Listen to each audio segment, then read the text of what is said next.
Segment 2, Mr. President, Europe today. Treaty of Lisbon, document dating from 2007. The treaty will create a president of the European Union and restrict the ability of national governments to veto certain EU actions.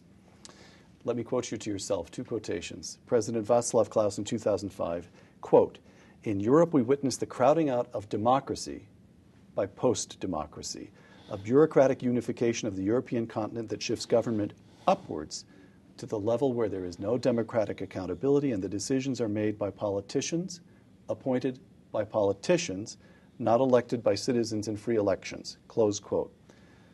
Did I say it in such a nice way? You said it beautifully, yes. Thank you very much. President Václav Klaus last month, quote, "The train has already traveled so far that it will not be possible to stop it or turn it around."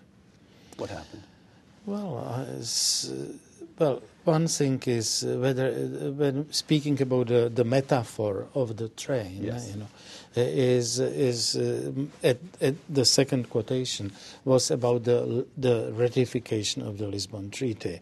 In this respect, I think it was already too far, and it 26 of 27 countries had already ratified it. You were the last. Plus a strong pressure inside the country from all those involved closely with various benefits coming from the European Union difficult. So that quotation was meant, I must say, more to the ratification of the Lisbon Treaty than to the long-term developments on the European continent. In this respect, one must be optimistic, and we know that we have to go on. There is no end of history. There is no end of changes, and in this respect, I am not that pessimistic. But for the time being, the fighting for the Lisbon Treaty was impossible, even if I know that majority of Europeans is not happy with the treaty. No one country dare to make a referendum about it, because it's absolutely sure that in many countries of the EU, I recently met an important ambassador from an important Western European country who came to say hello after completing 4 years in my country, and I wouldn't say who was that, but he said, well, in our country it would not be possible to make a referendum. It's absolutely clear that the majority of the people would kill the treaty. For Americans, of course, our national sovereignty is a given matter. It's not a complicated issue at all. So it's difficult. I guess what I'm asking you to do as the president of a country that lives within the European Union, but at the same time immensely values its own sovereignty. How do you see this? I mean, I have this famous quotation from Mrs. Thatcher in which she warned against we did not reclaim our liberties only to lose them to a superstate in Brussels. Well, this is you could find similar quotations given by me in this respect. I feel very similarly in this respect. It has several dimensions. The first one, we lived in a very oppressive regime which was controlled not from our own capital, from Prague, but it was controlled from Moscow. We lived without any sovereignty. More or less, I sometimes say we lived without borders, because I wouldn't call the Iron Curtain a border. Right. Methodologically, it was not a border in a standard sense of what the term border means. So after the fall of we speak now about the Berlin Wall, but Iron Curtain, right. Well, I would have enjoyed to spend the rest of my life with normal borders. We were deprived of having passports and the ability to travel to the United States of America or I don't know where, to Spain or Sweden.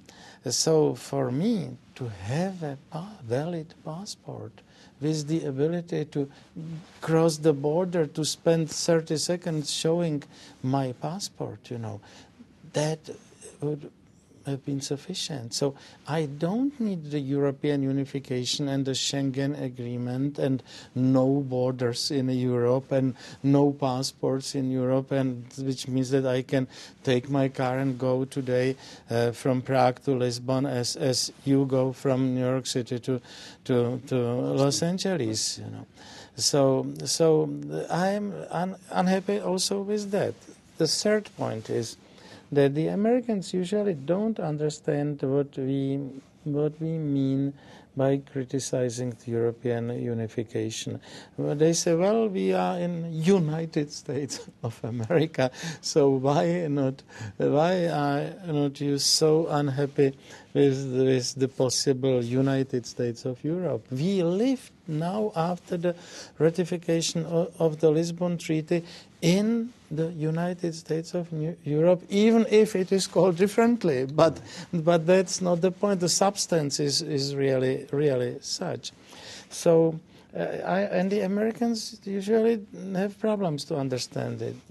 And I tell them, look, you, if I'm not wrong, you have been trying for the last decade or more to form another integration. You call it NAFTA. It's the integration with Canada and Mexico.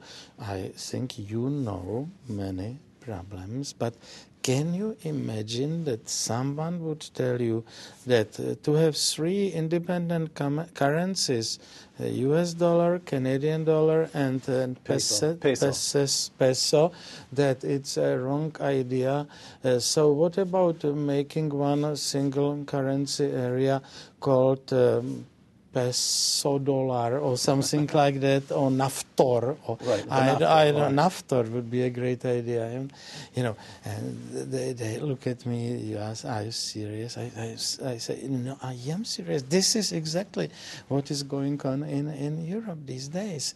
Would you be ready to get rid of your government and to create a different government in which would be a government for all the three countries together?"